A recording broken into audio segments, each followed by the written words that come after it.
Hold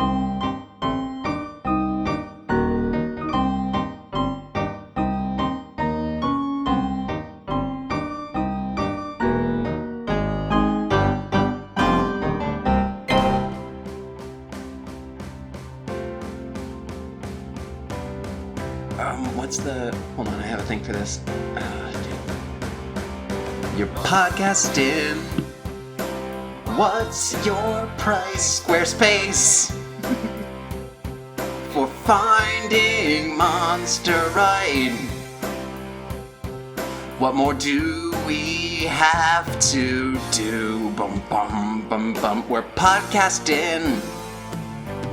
Finding Monster Right. We don't have to keep going. Okay. Hi, I'm Allie. I'm 28. I use she, her pronouns, and recently I've been grappling with the fact that it's not that I'm not okay, it's that I don't know how to feel okay. Like, I never psychologically learned how to feel comfortable with myself and my actions and my body and my environment and my world. And it's a real knife in the heart of any futile effort I might make to make a real connection with another person, be it familial, friendly, or romantic. Also, fuck the Loch Ness Monster for the story, marry Mothman because he knows when bad stuff is going to happen, and also he can fly me around like Superman, and with apologies to Robert W. Morgan, kill Bigfoot. All right, Adam, now you go. So that's your name, your age, your pronouns, a fun fact about yourself that's really a cry for help, and the fuck, marry, kill, Nessie, Mothman, Bigfoot. Go. Because this is our, third anniversary. Yeah, we're celebrating 3 years of FMR. Yeah. My name's Adam. He, him. I'm turning 30. Right now.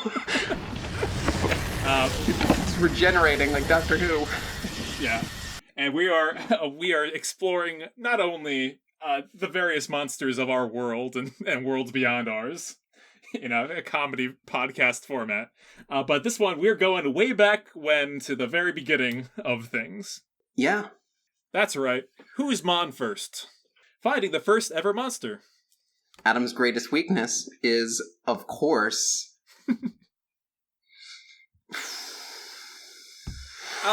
Actually, I would like to save that for upcoming fears that we discuss on this program. Oh, okay. Because I was about to put on a Power Ranger costume and dangle Alex and a bus full of children off a bridge. We are who we choose to be. Now choose! Oh, man. I think I would get in trouble for hesitating to save Alex. One way or another. Well, the old ball and chain might get me. We all have huge noses. I hate life. Yeah, so we're going to be exploring the very first of the monsters ever. And what does that mean, you might say? Exactly. Yeah. Oh, sorry. That was Harley. No worries. Harley, make a meows. Very good. Make a meows so that the people know you're here. Make a meow for content, child. Okay. That's Allie's house cat that you can hear. Yes, that is my housemate's cat, Harley. I think she's explored my room. No. Adam, what was the first monster we did on this show? So, yeah, there's many different answers to this question. We're going to look at all of them. First monster on Finding Monster Right was zombies. Zombies? You don't have to divide your attention. You can just wait until the cat's out. No, it's funnier. It's funnier if we divide their attention. The first episode needs a little bit of work, and I feel like this might have been the missing ingredient all along. Well, I guess to roll back... Very good girl. Good girl. Thank you for visiting. Oh yeah, we're good. Love her dearly. Alright. Okay. So, zombies. It's What's for Dinner was our first episode, and we talked zombos. Yes, and in a subsequent anniversary episode, we talked about zombies in the original kind of folkloric and necromantic senses. Because originally it was more like Dawn of the Dead, like plague zombies. Yeah, right. You're infected. And those were never called zombies in the original stories. They were just the dead come back, the undead. Yes, and they were a lot more like a ghoul. Mm-hmm. So a ghoul, from the Arabic word ghoul, is a demon-like being or monstrous humanoid. Bet you didn't know that. I did not know it had Arabic origins. Yes, I speak Arabic, but the only word I know is ghoul. I just really have to go to the bathroom somewhere in Riyadh, and I'm like, ghoul, ghoul, ghoul, and then they kill me for being trans. The concept originated in pre-Islamic Arabian religion, associated with graveyards and the consumption of human flesh. Modern fiction uses the term to label a certain kind of monster. By extension, the word ghoul is also used in a derogatory sense to refer to a person who delights in the macabre or whose occupation directly involves death, such as a grave digger or grave robber. Now, one of those is an occupation. Yeah, one of those is an occupation. when your mama robs a grave, she robs a grave. She occupies the grave. You wouldn't put one of them on a resume, but to a certain clientele. Yeah. Some state that a ghoul is a desert-dwelling, shape-shifting demon that can assume the guise of an animal, especially a hyena. It lures unwary people into the desert wastes or abandoned places to slay and devour them. The creature also prays... And I think that reflects our show pretty well, too. We lure unsuspecting audience members, except instead of eating their flesh, we make them laugh. Yeah. That is absolutely a feature of many monsters, is the kind of siren sort of thing.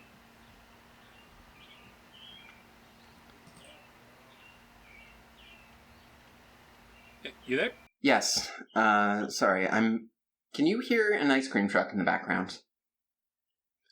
Not really. Good, okay, maybe it didn't come up on the recording, but it's just fucking, there's a cat and right next door watching The Walking Dead, funny enough. And there's da-da-da-da-da, does it wobble to the flow, does it shine in the light, da-da-da-da-da-da. I don't know the original version of that song. I don't know what it is. I only know the thing about dicks from 6th grade. Hey, this is turning out to be a party of an episode. There's ice cream, there's cats. It's okay. Really, I'm a fucking mess, as I spent a while talking about. So, how am I such a fucking mess, actually? So the next monster is about us and our past. Yeah, what was the first monster for me and you in our experiences? Did you have anything under the bed or anything like that? So I didn't watch too many scary movies as a kid, but in my experience, that doesn't mean that you aren't scared of things. It just means you get more scared of more mundane things. Mm-hmm. So the things that haunted me were things, appearances in, I would call, dreams. One might use the phrase nightmare. Nightmares that I had as a kid. The one that comes to mind as one that stuck with me for a long period of time was I dreamt that my family was sitting around the kitchen table. It's about dinner time, and a grasshopper hops onto the table. My dad cut it in half with a knife, and he's like, "All right, time to wash your hands." So I turned around to wash my hands in the bathroom, and standing in the bathroom door frame, as tall as the door frame, is an enormous praying mantis. I feel like I've had an identical dream, but it ended very differently. Oh, well, that's where it ends for me, and I wake up, and that was an unsettling feeling. I do think that referring to that is a very early monster idea. Is that something that isn't supposed to be big is big? One thing that really freaked me out. Well, go ahead if you're going to continue. Oh, I was going to get some other nightmares and fears, but I'm curious to hear your what scared you. One thing that really scared me, I remember as a kid, and this is not early childhood. This is maybe when I was 13, 14. I read Gulliver's Travels. I read the first book of Gulliver's Travels where he goes to Lilliput, which is the place with the 6-inch tall people. Yeah. Yeah. And he brings back some tiny farm animals, like horses and sheep and stuff. Mm-hmm. And that freaked me the fuck out, I remember. No, I get that. They're fragile. You could break them. What if you I stepped on a mouse and broke its spine one time, just like walking in the street on accident, and it fucked me up so bad that I still remember it. Imagine stepping on a horse. You would scream. No, I'm with you. The idea of certain stuff, that's usually what got me up at night. And even I call it an old man dream, but I recall having dreams of various figures from my childhood television breaking into my house and like bothering me. like it's all fun and games watching like Team Rocket on Pokemon, but I had a dream that they were in my room like at night, and I'm like, get out of here, please. But you have all those Pikachu plushies. You probably...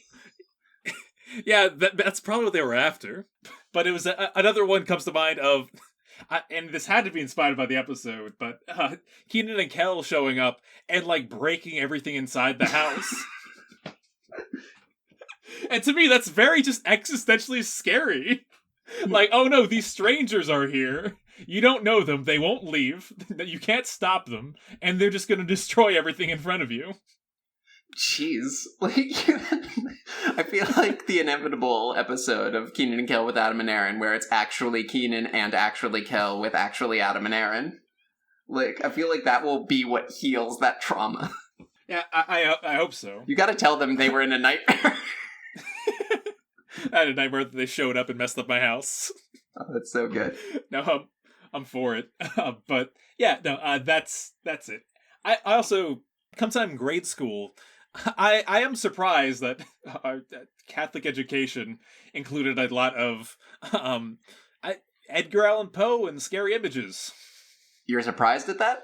I am. I think a more clear cuts. Maybe I'm misinterpreting things, but learning in school, tales of people chopping up others and hiding them under floorboards and being haunted by their body parts by the guilt being animated after their death. How is the Telltale Heart not the most Catholic story you've ever read? That's more Catholic than the Bible. Fair. Catholicism is a religion that promotes the idea of the benefits of suffering, but then when you try and stab one and you're like, no, it's actually good secretly, they stop you.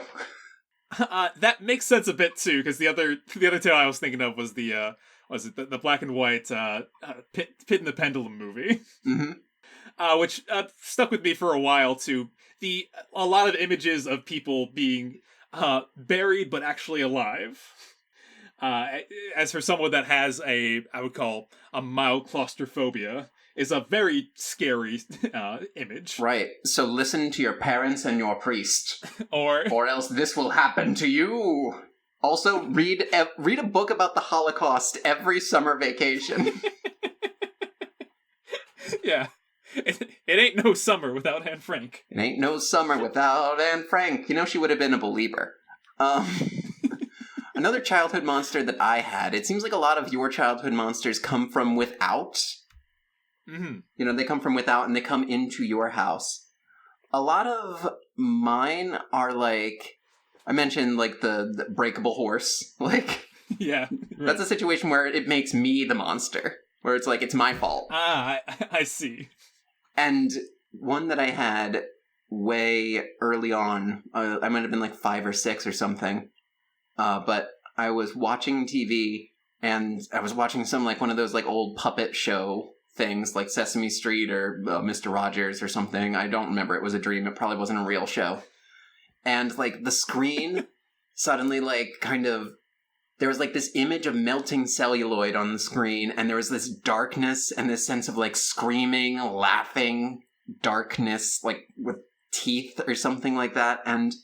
That kind of image also, actually, the only other time I can remember that showing up is the first dream I had with Liz in it.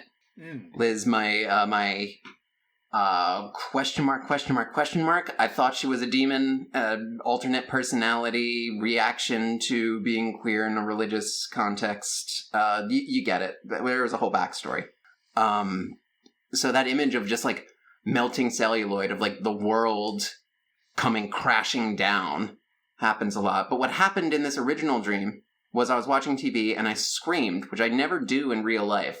I screamed and my mom came down and turned off the TV. And instead of saying what she would have to 8-year-old me, which is be a man, homiac, she turned off the TV and said, "Are you scared?" And I said, "Yes." And she said, "Was it a vampire?" And I was like, "Maybe."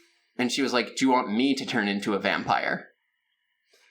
And I was like, "No." And then she didn't. But if she could in real life, she would have.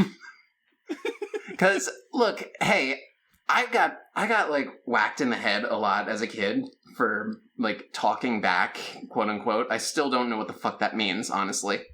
And like, look, it's not great. The monsters lived in my house. I didn't have to make them the fuck up. They lived down the hall. There were none in the closet. I knew that. Most of my monsters were just kind of like guilt about like things that I thought I was doing wrong and stuff like that. My monsters come from inside. Yeah, I think you summed up pretty well. Inside versus external. I think that's an interesting dichotomy there, and I think psychologically that might be something we need to look at going on into the future here. Oh, sure. But before we go into the future, let's go into the past. So yeah, going through different parts of media.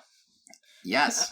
It's talking specifically the first movie monster, which I think is a very important image. Yes, you have a monster that you dated all the way back to 1915, if that's correct. Yes, that is, and it's. I do want to say that a lot of people have a different first movie monster that they see. Oh, your first. I see. Yeah, just as an example, this is a dumb example. I first want to say I think like my first PG-13 movie was Pirates of the Caribbean. So like I guess the undead pirates in that one, I'm like, oh yeah, I guess this is the first movie monster that I encountered. But then I remembered on screen seeing a couple episodes from Are You Afraid of the Dark that have, you know, those kind of scary clown images that last a while. Your Zebos and whatnot. I think my first movie monster was probably... The first monster I had on DVD was my first DVD, which was Scooby-Doo and the Cyber Chase. The Phantom Virus. I do recall being, in my youth, like a second cousin or something coming over, and we were watching an episode of Scooby-Doo. It was the first time I had seen it, and the atmosphere of like seeing I would call it a 60s cartoon in my youth was very unsettling. They kind of, and maybe I was just at an age too, where it's like I didn't see the monster as someone in a mask as much, like that didn't dawn on me as much as, oh my god, a monster is chasing these teenagers through a pier. And it's very upsetting. So, interesting point bringing up Scooby-Doo. It is. My first movie monster was Mewtwo from Pokemon. Yeah, I guess mine would be Flubber if we're going for that counts, right? And one of us grew up to be a scientist, and the other grew up to have a Pokemon YouTube channel. But it's not what you think. But yeah, because the consequences of one's birth are irrelevant. It is what you do with the gift of life that truly matters. But yeah, as you roll through the different eras, you have stuff like what was it? Bruce from Jaws, Godzilla, King Kong, Frankenstein, Nosferatu, many of which we've talked about in this program. But the one that I had as the first movie monster was the Golem from 1915. Ooh. That's the German title. In the US it was called The Monster of Fate. That's kind of lame. Yeah. It retells the Jewish folklore about the Golem, a clay-made creature brought to life to defend a town. It's a very, very, very Frankenstein version telling of the story, where the Golem falls in love, and when that love is not returned to him, goes on a rampage and commits several murders. Nice. I love several murders. Yes, the costume that's shown, if you want to look up the goal of 1915, is is a fun look. It's a Dave Bautista looking gentleman. It's just a tall guy. That's what they thought. Yeah, just a tall guy with I would call it like a juggernaut headpiece. It looks like Coconut Head from Ned's Declassified School Survival Guide. It does not look like Juggernaut. It looks like Coconut Head. Fair enough. It's like Little Lord Fauntleroy hair is what it is. This is like He's like a blue... He's got a bit of a Farquaad look to him as well. There's a frame on the DuckDuckGo image results of like him just looking so sad. Yeah, very sad. It's also got that Nosferatu thing where it's like some of the frames are like green or like warm or cool to signify day or nighttime, I think. I think so. I believe that was a thing in German cinema at the period. Oh, yeah, it makes sense, it being several years before Nos. But you have a movie that's even earlier than this. I have two. Oh, go ahead. My first thought for the oldest movie monster was, of course, the weird insectoid fungus acrobat people from A Trip to the Moon. Oh, that is a great example. So A Trip to the Moon is a 1902 French short film by Georges Méliès, and it is widely considered the first science fiction film. It's a bunch of astronomers who are dressed like the Cookie Crisp Wizard, and they build a giant capsule and launch themselves out of a big cannon with the help of all their assistants, who are Marines, who are... Yeah, the capsule looks like a bullet, and it's like an actual cannon. Yeah. All of their assistants are played by young women in sailors' outfits, as Wikipedia puts it. And when I was watching this, I was like, I can see somebody just like on ye old Rotten Tomatoes, like, why are there so many women in the picture? Bit woke, isn't it? Too many broads. Too many broads, if you know, not too many birds. Hey, that gives me an idea for a movie. And then it turns into Alfred Hitchcock. Yes. X-Men Origins Hitchcock. Then he directs 80 films, and time for the birds one, finally. You got time, it's 1902. Anyway, so they go to the moon, and... yeah, they shoot the moon in the face. Yeah, they can breathe on the moon, which I think at the time they thought you could just do. I have a conspiracy theory about this. I think birds might be from the moon. I think NASA's lying to us that there's no air in space. I don't think they checked, I'll be honest. I don't think the officer did rip off his helmet and it's like, I guess it is pretty bad up here. No, he didn't check. He didn't check. That's true. So, a selenite is the name given to the creatures that they encounter. They wander into this mushroom place, and this weird little guy in a striped shirt.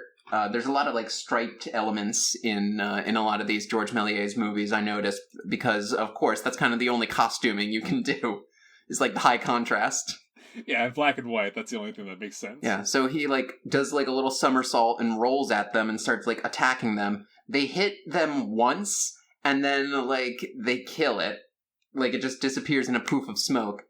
They eventually basically fight their way into the central throne room, and they can just beat all these guys in one punch. And then one of them, a mob of them, chases them all the way out to the capsule, which is dangling off of a cliff. They all get in the capsule. One of them is hanging on the outside. It falls off the cliff back to Earth, and then they take the random moon man back and show everybody, and then they beat him up and kill him, and then they build a statue for the brave explorers who went to the moon. Yeah. What I love about it is that not only is it the movie from 1902, 120 some years ago, but it perfectly follows the plot of every D&D quest. It really does. But there's an older Georges Méliès film. Oh, even before this, the moon cannon. Yes, I went back so far. I was looking at celluloids, you videograph of breaking plate or whatever the fuck. London on a foggy morn. Naked lady throwing a baseball. Yeah. They weren't that cool. Well, they were French, maybe. They might have been that cool. My understanding is that was a lot of the first movies. Yeah, stuff like that. It was naked lady doing blank. But one of them is a 3-minute, 18-second movie that you can watch on Wikipedia that I'm sending Adam right now, called The House of the Devil from 1896. Okay, here we go. They just got rid of slavery and just invented baseball, and they were like, let's do this. All right, 3, 2, 1. So we see the bat flying. Yeah, there's a bat flopping around here. Oh, gosh. Oh, but it's the devil. It's a man. It's the devil himself. I think it's the devil. I'm not sure. He's got a beard. Well, he's got some sexy devil heels on. Oh, yeah. He's got horns. So I believe he's the devil. He made a cauldron. Yep, he made a cauldron. He made a cauldron, and he just conjured a little hunchback friend who's at the bellows. The devil is supposed to be Mephistopheles, I believe. And he made a lady come out of the cauldron. Oh, I know where this one's going. All right, back in the closet. Good. Yeah. Put the lady in the Can't closet. vote yet on if she wants to leave. Probably another 24 years. Reading the book. I think he went. Right. The assistant went into the cauldron, disappears. Oh, someone's coming. Better put on a cape and disappear. So he's got an invisibility cloak. Here's some fancy gentlemen coming in. Oh. One of them looks like I Robin. hope they don't get startled by. Oh man. Nope. There you go. We got Old startled. devil and pitchfork. Yep. I don't know what I don't know what happened. I don't know what George was going for. Look, there. There's only one editor at the time, and he had never done it before. All right, so a little more conversation. A little less action. All right, things are disappearing. There's a stool that keeps hopping around. I'm waiting for the devil guy. Oh, a skeleton. Oh no, a skeleton. The man sat on a skeleton. The skeleton turns into a bat when you hit it. That's a recurring theme. Yeah. And then now it's the devil again. Various weapons that he uses. Oh yeah, there's the devil. Burn through those hit points of those alternate polymorphs really quick. Here's the little hunchback guy. His little hunchback buddy. Nope. Gives him the cloak.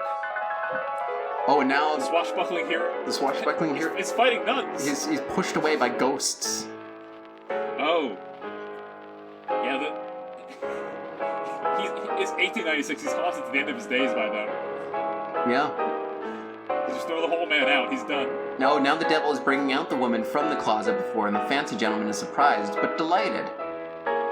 She gets on one knee and kisses her hand, but she's old.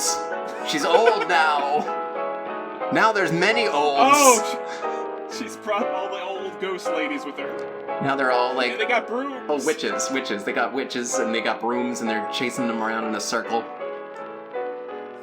Yeah, Benny Hill music is playing for some reason. There's no other music. There's a little Scooby-Doo chase, and I believe one of them just jumped out a window. The man that was haunted leapt off the balcony, it looks like. Alright, now we got a little more of a witch's circle, and they disappear. You see the whole set shake when the witch circle happened? And, the fancier gentleman and the devil. Oh, the fancy gentleman has pulled a cross that was off the wall. And that's the end. Okay. Oh, there's a little bit of an Inception ending to that. Don't Stop Believin' started playing, and he pulled a cross off the wall and started menacing the devil with it. Alright, so that was the first monster in cinema, was our good old friend Sadie. I'm glad that in the, 130 years of cinema that we've had, we still do that hero falls off a cliff and you think he dies, but he really comes back. Did he die? I'm glad that's been around for that long. I thought that was like the less fancy gentleman who jumped off the window. I'll have to watch again. No. That was podcast poison.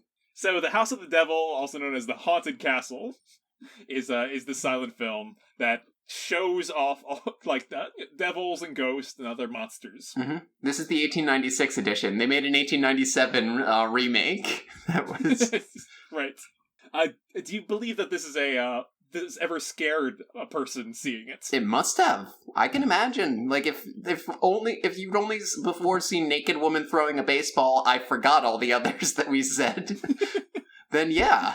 I'm also thinking of the what about a couple years later, The Great Train Robbery comes out, 1903. Mm-hmm. I know, as a fact, people were scared by the ending of that movie. Do you know it? Yeah, a train comes at the camera. I thought it was a guy points a gun at the camera and shoots it. Oh, that might be it. Yeah. A guy points a gun at the camera and shoots it, and people in 03 were like, "Oh God, I'm shot! What the? Oh, I cannot believe I survived that encounter." So yeah, no, I think people seeing moving pictures for the first time would think that this exorcism has been caught on camera. This haunting of ghosts and ghost ladies. They didn't know what editing was. Yeah, they didn't know what special effects were. Yeah, the camera was in a fixed position. That was like Paranormal Activity for them. Yeah, look, the whole house is shaking as they're chasing each other. Yeah. I guarantee there were people that thought Paranormal Activity was real, right? Absolutely, 100%. That said about the movie production, people have seen theater craft before and stagecraft. So they may have seen some, actors fighting and realized that it's not really a thing. Yes. And so, but that can point us to, our stage traditions, our Shakespearean ones, where Hamlet meets a ghost, Mm-hmm. and earlier, right? Way earlier. I'm talking 6th century BC. Oh, okay. Let me think of the productions that were going on at that time. Phantom was still going. Yeah, Phantom was still going. Cats. It's dumb jokes. All right, good. What was happening back then? So Thespis was an ancient Greek poet who, according to certain sources, particularly Aristotle, he was the first ever person to appear on stage playing a character in a play instead of speaking as himself. And that's why they named it after him, right? Yeah, Thespian. Oh, nice. So he is often called the inventor of tragedy. And what he was originally a singer of was dithyrambs, which a dithyramb is an ancient Greek hymn sung and danced in the honor of Dionysus, the god of wine and fertility. I did that dance over the weekend. So, dithyrambs were sung by choirs at Delos, but the literary fragments that have survived are largely Athenian, blah, blah, blah. In Athens, dithyrambs were sung by a Greek chorus of up to 50 men or boys dancing in a circular formation who may or may not have been dressed as satyrs, probably accompanied by the olos, which is a kind of double flute thing. This is also the origin of something called a satyr play, which is a, very raucous kind of, shitty Adam Sandler movie of ancient Greece. Yeah, I was gonna say, I would not be surprised if, there's, a stag party of that era. Well, the satyr, as we talked about in our faun episode, is distinct from a faun because a satyr is just wildly sexual, ears and tail resembling those of a horse, later a goat, and with a permanent exaggerated erection. Yep. That is correct. Yep. So just like a bunch of boner goat men going around. Now, the 700s BCE, we can go older than that. Yes, we can. What about either 1200 BCE or 2100 BCE? I'll take 2100. No one's quite sure when the oldest text was written. But people have found these clay tablets describing the text known as the Epic of Gilgamesh. From the Sumerians, ancient Mesopotamia. Yes, yeah. We have not done Gilgamesh on our show. I think we haven't found our twist on the tale yet, but it is one of the earliest known. It is the earliest written legend described by man. Yes. In short, Gilgamesh was a great and powerful king, ruled over his Sumerian lands, and a monster came to be his antagonist in the first half of the tale. So, text from the second tablet of the original epic recounts, "This Humbaba, his voice is the deluge, his speech is fire, his breath is death. He hears the forest murmur at 60 leagues distance. Who is there who would venture into his forest? His sound cloud is lit AF." So the voice of the Humbaba alone is comparable to an apocalyptic force, like the flood myth that occurs in so many regional myths around that area. So, including this one as well. Yeah. So Humbaba was a personification of humankind's fears of like floods and wildfires and other natural disasters. Absolutely. Gilgamesh encounters him with his friend Enkidu, who is a monster in his own way. Also a demigod like Gilgamesh. He's a bull man of sorts. Sick. Body of a man, horns and ears, tails and leg of a bull. But beautiful face. Beautiful, amazing face. And when he first encountered Gilgamesh, was in town. Gilgamesh was what I was doing is something most villains do in a tale, and Enkidu was trying to stop him. They fought for 7 days in the streets. When finally Enkidu was yielding, and Gilgamesh spared his life and said, "We're actually bros now. We're going to be the best bros of all time. Let's go on adventures." One of those adventures was Gilgamesh just deciding, you know what? I'm going to go confront Humbaba in his home in the cedar forest. Yeah, he's not bothering nobody. But he's a monster. He's weird. Let's go fight him. No, and older tablets recovered more recently recount that Humbaba was, in fact, like, beloved by the gods and was just this benevolent forest protector spirit. And sure enough, like, Gilgamesh just comes in and starts, like, fighting Humbaba. And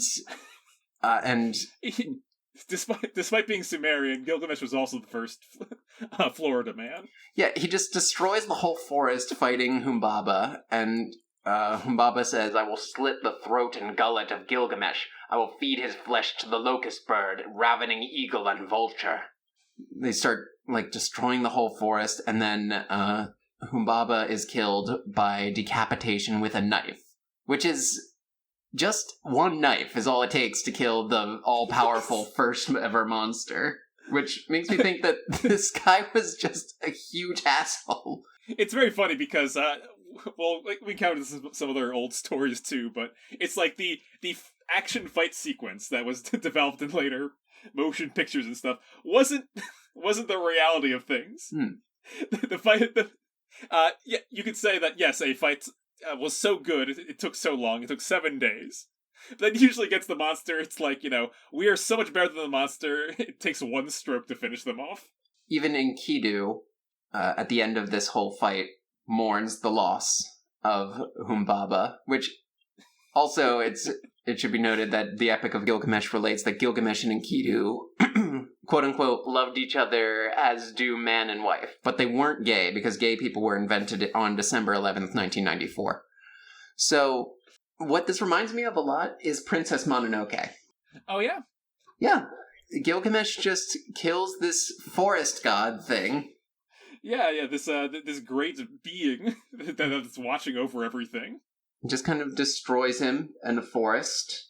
For what reason, no one knows. Yeah, it's almost like we have to go back even further. I think we to try and get at the base of what humans are looking for in these monster stories. Yeah, because it's not like people knew what a god was and what a monster was at the time the Epic of Gilgamesh was written. Just because it's the oldest surviving text doesn't mean it was the first thing anyone ever wrote down. Correct. Yeah, there was written text before this one. This is just what's left over. Yeah, but we have older and older paintings still.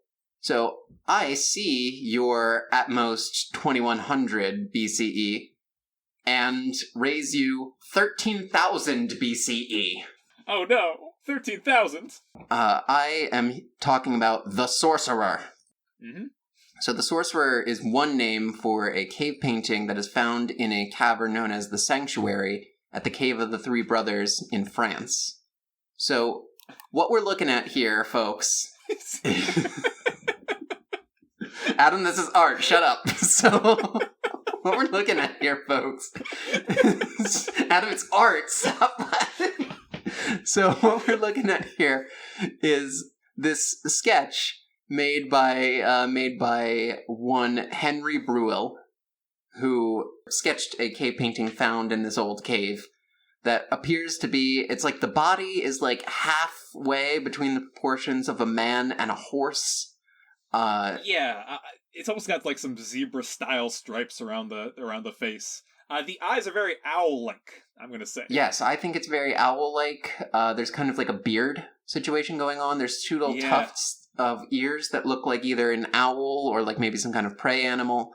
The outlines on the body remind me a lot of like Australian Aboriginal art, where ooh, yeah, interesting. Where like you have like the skeleton and like musculature drawn on the outside, and I think that's kind of what's going on here.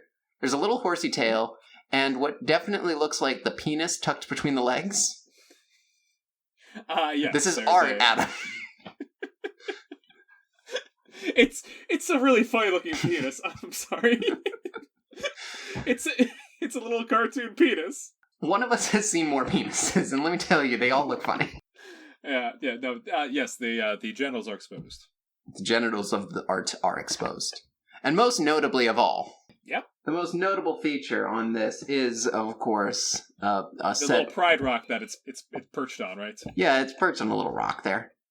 The most notable feature of all is a couple of fucking hard hairs on its on the old head. A couple of pointy deer bones, if you know what I mean. Antlers. Some antlers, yeah. So nice. So what's that telling you about this creature? Well, there are many theories about what it is up to and including this is a misinterpretation of like, imperfections in the rock and stuff. Which Paleolithic art actually oftentimes incorporates imperfections and bumps in the rock as part of it. And so the idea of like flickering firelight really adds to the whole image of it. Ooh, interesting. Yeah. Henry Bruhl's pet assertion was that this was part of ritual hunting magic. So this is a representation of a shaman or a magician, where peoples of the region would paint animals on the walls and channel the essence of sort of animals to become more like them in order to succeed better in hunting.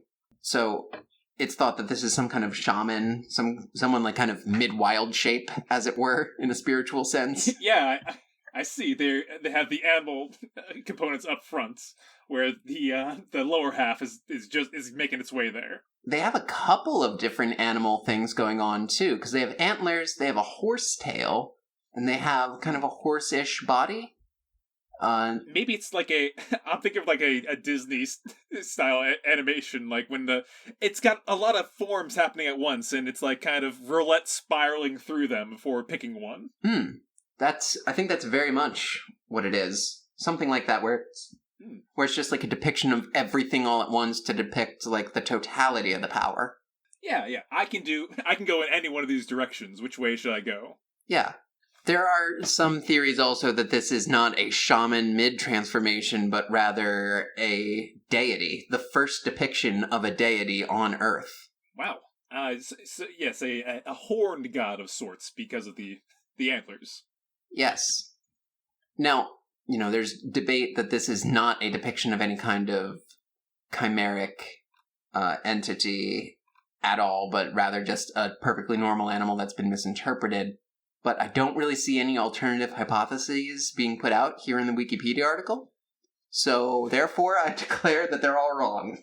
I declare monster. I declare monster. We've gone off less. We have, truly. This is not as off base as Organism 46B. No, I do not think so. And it's older, so... Yeah, this is like... That wins some points. Yeah. I feel like it's kind of a mix between, like, this is a moment of contact with the divine animal, I could see... imagine being a Paleolithic person, all you do is see the animals that you know, and piecing together the ones that the components that you know into something new, a different creation of sorts. And if that's a scary image, if that's as something that is unnatural, you're talking about a monster. Yeah. Well, even before our kind was painting in the caves, They were talking. Hmm. There's the oral tradition of monsters, and I know of a tale, if gods are on the table, that goes back even further. How far back? You mentioned the Aboriginal recently. Mm-hmm. The Australian Aboriginal peoples. I can rewind the clock 37,000 years. Oh, damn. Oh, yeah. The tale is from Aboriginal origins. The Guadalajara people of the area. Damn. That's a word. Uh-huh. Spoke of Booj Bim. Booj Bim. Which is a volcano that was a god among their people. The god was walking among them, took on the shape of this great volcano. I believe his teeth became like magma. He exploded and across the air. The eruption was known and seen to all the humans that lived there. This was a legend passed down that now that once modern geologists got a hold of the area and the activity, they said, wait a second, this volcano you're referring to was formed 37,000 years ago. The tale of this lava god in form here is not that's been passed orally through this time, may have incredible origin dates.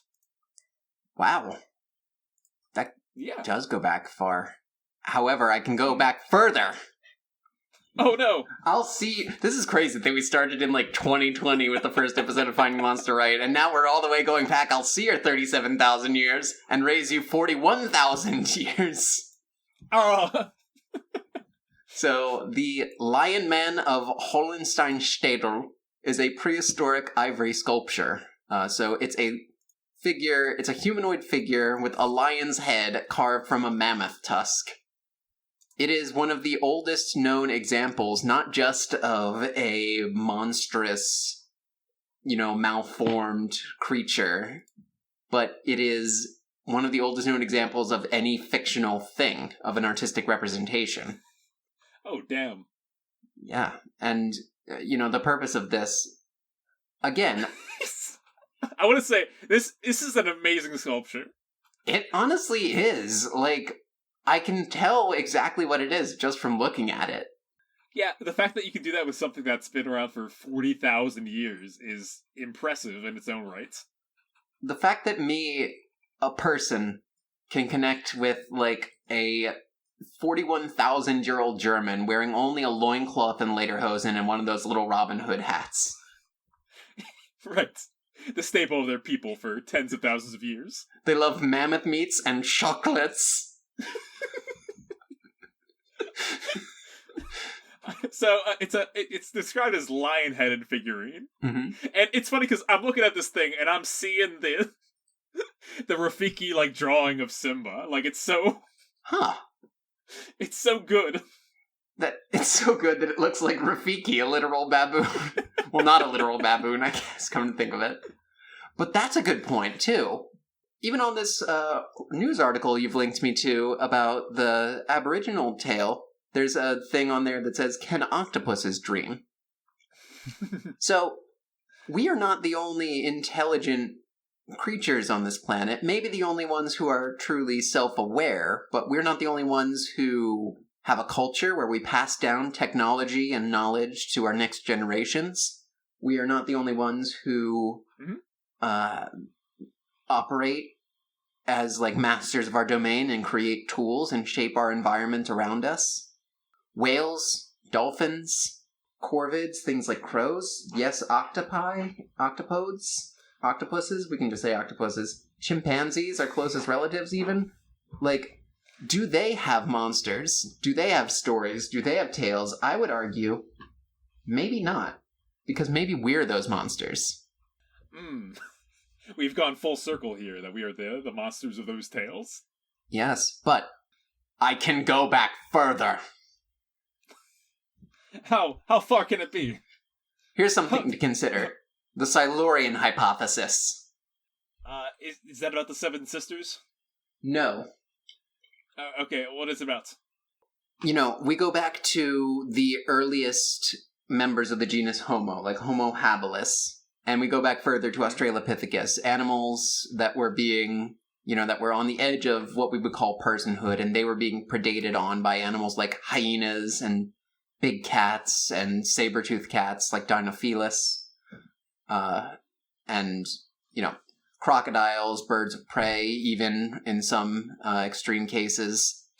But we can go back even further before that and still encounter sapient life. Maybe. Because what if instead of intelligent life being far away from us in terms of space, why is it so incredible that it should be far away from us in deep time?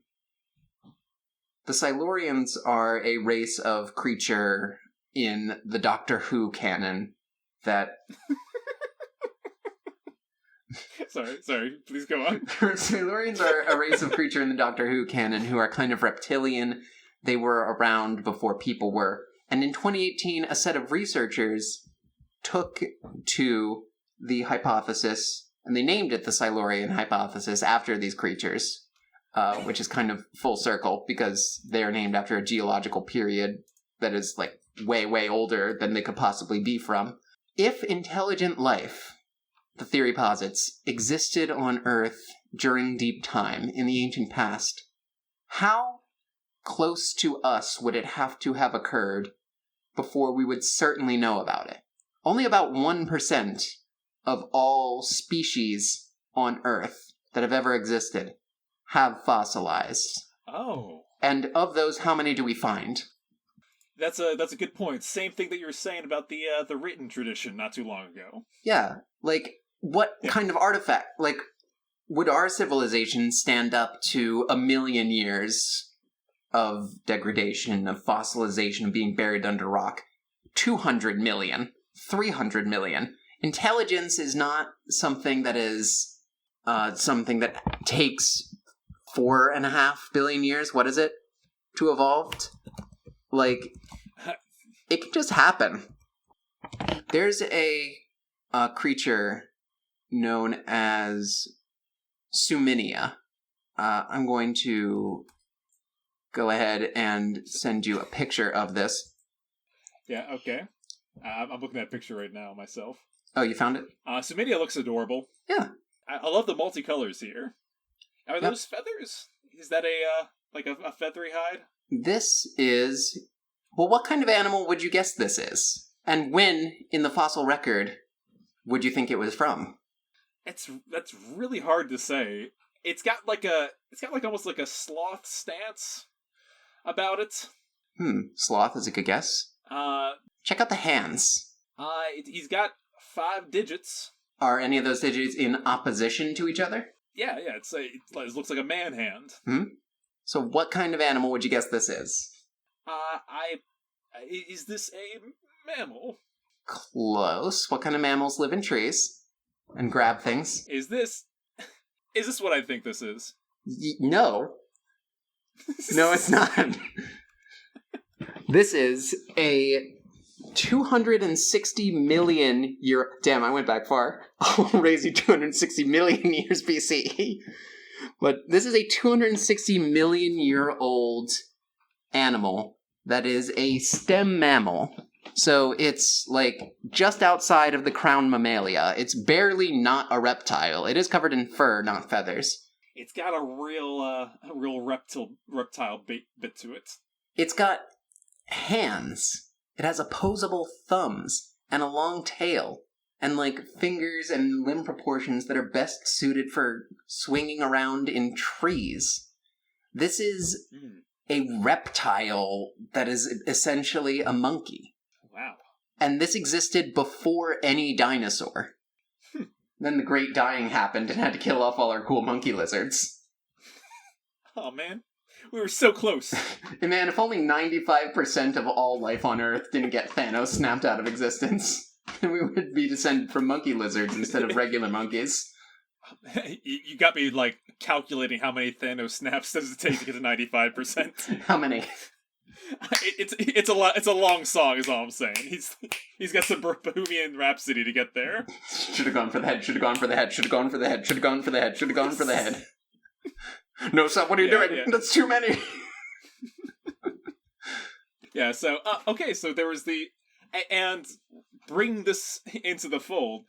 Are you positing that the memory of this kind of creature, or the idea of a creature like this, is a monster? I'm positing that civilizations could have existed before humanity, and who knows what horrible fate befell them. Who knows how far along they got? Did they get to our point in technological development? Did they get beyond us? Did they know something we didn't? Were their monsters based on the predators of their time as ours were?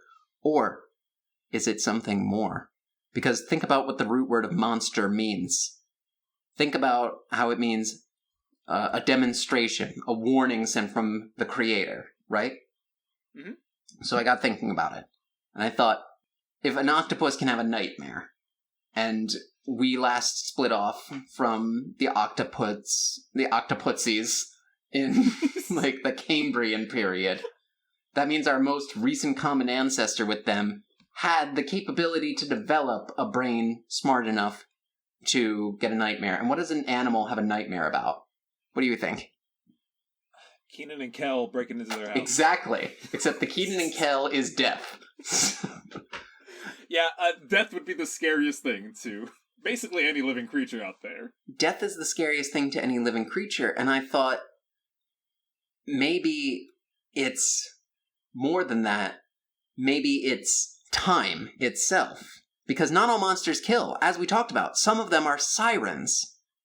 Some of them are, like, calling you in and then they kill you or injure you. And not all monsters do kill. Some of them are just a warning. Something... Warning's a good word for it. Yeah, it's, again, it's the scared parts. But time is only scary. Death is only scary because it comes at the end of your time. Time is only scary because you have something to lose. I posit that life is the first monster. That existence itself is, in fact, the first monster of all. The Pandora's box opened in reverse. It gave us hope first, and then brought about all of the suffering in the world.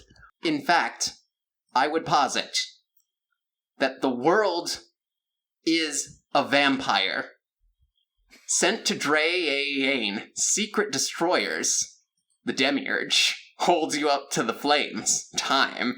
And what do I get for my pain? Betrayed desires and a piece of the game, podcasting. Even though I know, I suppose I'll show all my cool and cold, like old Job. Despite all my rage, I am still just a rat in a cage.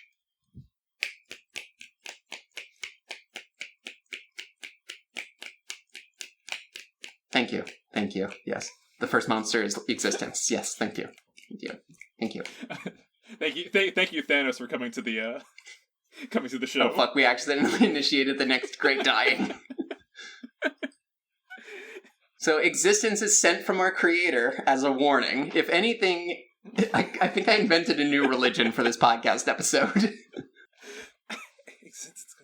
Yeah, it's gonna take me a bit to chew on everything you dropped there. Just listen to the Smashing Pumpkins song. It explains everything. Yeah, okay. I mean that's their job, and they did a very good job with it. Hmm? Yeah. So okay, wow. I think that there is it's a true history. I don't even know how to sum up what you just said. I invented a new religion. Maybe you're not my prophet. I might not be. It's a existence. You know, the fact that we exist it gives you something to lose. And that's the scariest thing of all. Having something to lose. Yes. So if we talk... Absolutely. Yeah. So if we talk about what the first warning is, what the first don't get too cocky kid in all of existence is, it's the fact that it's theoretically life. Yeah, it's that we exist. It's danger, which can only occur if you have something to lose. It's the warning to the warning. It's the sound that the warning makes. Yeah. Yeah, okay, I follow. That's, yep, that's a... Life itself is the big monster. Damn. And that's what we were happy we found you today at Finding Monster Rights. We're happy that we found you, because we don't just find monsters, we also find podcast listeners, at least one. Hi, Tom. So let's take our monster this week to the final rating place. Existence? How would you rate existence? 0! Give me a fucking another one, God, you old bitch. I'm doing pretty good. I think there's room for improvement. Right now, I'm feeling 8 out of 10. Oh, God, 0. 0 out of 10. I will yell at the vast silence of heaven, and I will not stop screaming until I cannot scream anymore, because I know that there will be no answer. All there is vast silence. Secret destroyers, hold you up to the flame. Are you quoting more Smashing Pumpkins? And what do I get? Alright, well, thank you for joining us for... I'm truly the modern Job. Continue. Go on, don't let me interrupt you. Okay, thank you for joining us for 3 years of Finding I think Monster I might Rights. be God. If you didn't know that the podcast would reach this point, you've not been listening for 3 years. Hey, if you like the show, come visit me on my secret commune. Also known as Discord. Yes, and give me all of your money and objects. You don't need them anymore. I'm God, trust me. Yeah, you can chat with us about past and future episodes. Mm-hmm. Please share the podcast with a friend. Yep. We're looking forward to get as many new listeners under our belt as we can. Yes, all of this you. New year of the show. All of my children are welcome.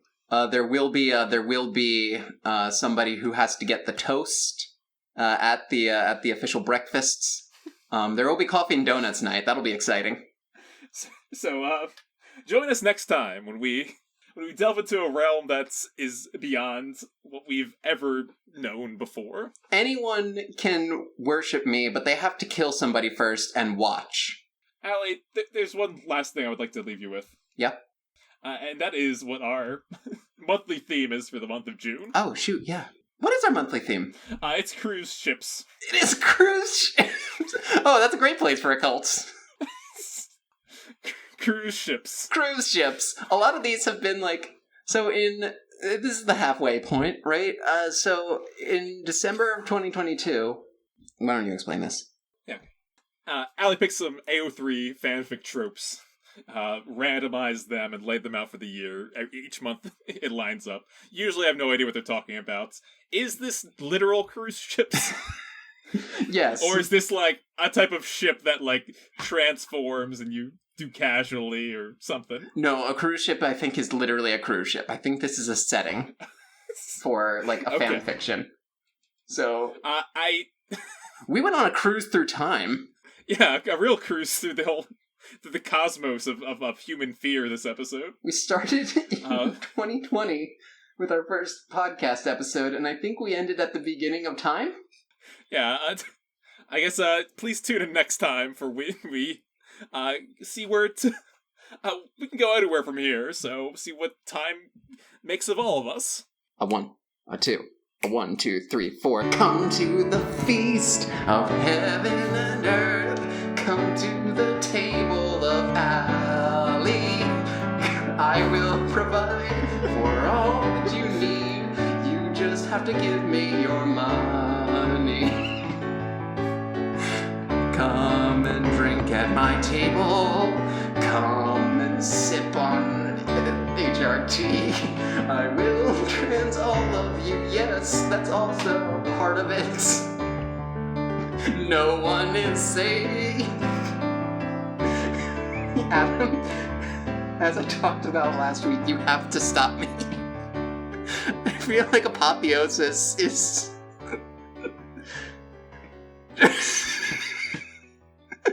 You stopped recording. Great, good.